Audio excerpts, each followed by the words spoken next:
Good morning, Shirish. How are you?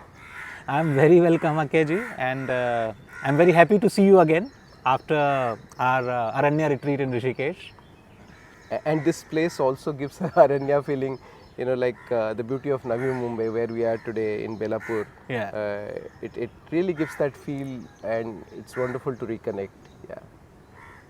So, Kamakhya ji, you had already participated in our Aranya retreat in Rishikesh, as we have just opened this conversation with, and that was a 7-day retreat. Yeah. And we had lived an entire lifestyle where we were connecting day by day with different elements, different nature, as the name itself suggests, the Aranya retreat. Yeah. And it's been kind of a 2.5 to 3 months now. Are you able to follow something which you had learned there, and when you see it in a retrospect now, Yeah. how was your retreat, and then are you able to reap the benefits after the retreat as well, or just during the time of retreat? Yeah. Primarily, the retreat, luckily for me, happened around the time when I was coming out of a very tough restrictive phase in Hong Kong. So of course I have been doing your sessions through Zoom, but doing it face to face, and that too for a week on the banks of Ganges in the lovely Himalayas, was a very different experience. But most importantly, what I felt I gained from it is an ability to bring some discipline, some clarity to thinking, and apply some of the rituals, if I can be honest, as and when I could. So, when you say that you apply some of the rituals, so we had learned not only rituals, but we had also learned different kind of practices and different kind of a self-discipline. So, if you remember that we were waking so early in the morning, and then there was a discipline to follow throughout the day, allocating a specific time to do karma yoga as well, allocating a specific time for self-contemplation also. We had engaged in few of the asanas, pranayamas, yoga nidras, and stuff like that. We had also spoken how to address your thirst and your appetite, your food, how to eat. So, are those learnings still making some contribution towards your wellness? So, by rituals, I meant those learnings which were more practical, small practices to bring changes in life. Yeah, probably more importantly, I also felt quite good and enrolled for one of the programs, as you know, and that allowed me some continuity after that. But now, what I learned from the previous retreat is some very simple techniques to apply without lot of supervision, and I think that's the best beginning one can do in the wellness space. And obviously one retreat is not enough, so that's why I have enrolled for the Ladakh retreat, which is happening in July. If I may, I would like to know a little bit more about the Ladakh retreat, so that like I prepare myself and understand also what will be additional or different from the Rishikesh one we had near the Ganges. I'll be really happy to see you there, and I'm really happy that you have already enrolled for Ladakh retreat. See, what happens is that we are constantly being affected by the environment around us. We are always in midst of something which is unavoidable, in fact. So, right when we are talking here, we are in middle of the nature. Yeah. But we cannot avoid the fact that we are still in the urban life. Yeah. And say, for example, the most unavoidable thing is to be in a presence of constant electromagnetic impressions of mobile towers and other chaos of the life. So, and scientifically speaking, they are making a very drastic changes in our equations of the wellness, for that matter. Yeah. Then you have to also see that how to counter that. Yeah. So, how you can counter that? The biggest power to counter that is nature only, and there is no other power to counter that adverse effect of technology, because we cannot avoid technology. We are right now speaking and we are kind of communicating with our other people by the help of the technology. Yeah.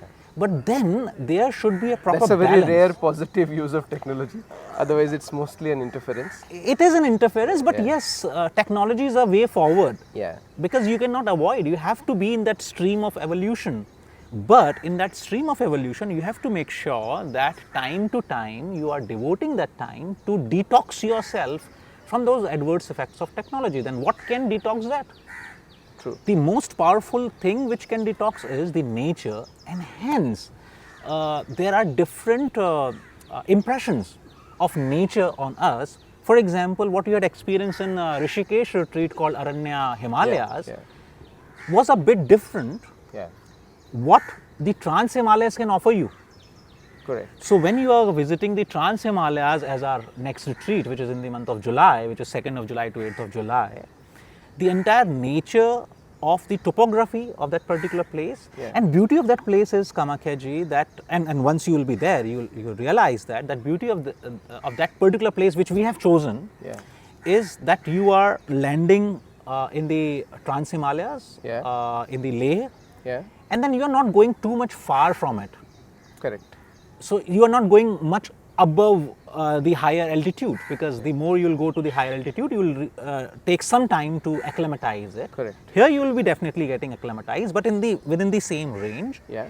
But at the same time, we have very carefully chosen that particular geographical place, which still has that pure ambience of nature. River Indus, for that matter, that is one of the fulcrum of the entire Indian civilization. It's in the Nubra Valley, is it? No, it is not in the Nubra Valley. There's Where a place. There's a place called Chushok village. Okay. And anyway, River Indus comes a very long stretched along that way. And we have chosen a spot which is very easy to get acclimatized. But at the same time, it has a purity of that River Indus in a free-flowing manner. The flora. I've seen the visuals. They look very quite serene. It is quite serene. It is quite pure. What it offers is the kind of atmosphere which that entire place, and basically I'm talking about that specific place which we have chosen, which is Chushok village in Ladakh. And so you'll be just living by the side of the river Indus. There will be mountains around, and the mountains, basically the Zanskar range of the mountain will be visible from there. That entire place has been very well preserved by the villagers of the Chushok valley there. And then you will be living the entire lifestyle in that particular altitude, which is a comfortable altitude for you, but it is different from what altitude you are used to of. Correct. So one day will be mostly acclimatization. Acclimatization, but even in that, during the time of the acclimatization, you will be doing some mental orientation, your spiritual orientation, your psychic orientation towards it. And when you are doing those practices day by day, day 1, day 2, day 3, day 4, eventually what it is happening is the kind of a physiological and metabolical impressions that atmospheric pressure, that atmospheric purity is giving to you vis-a-vis the functioning of your internal system, that is very different from what you will get in Mumbai. True. No, even if I can just share my experience in the last few minutes, is when we walked from the concrete jungle that we have been living in Navi Mumbai for last few days, and we walked into this small aranya, if I can say, there is already a psychological change, there is already a feeling which is different, and I can imagine if we have it for almost a week, and that too in a guided way, which I have already experienced, which I will highly encourage people listening to this video to explore. And what better than Ladakh, and where I know that Shirish, you have spent years learning the culture, the topography, the healing practices, and the beautiful monastery there.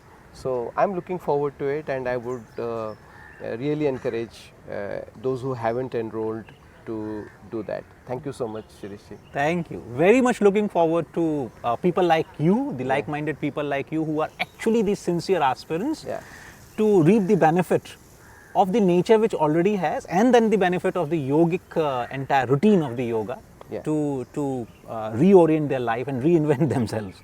So looking forward. Thank you so much. Thank you.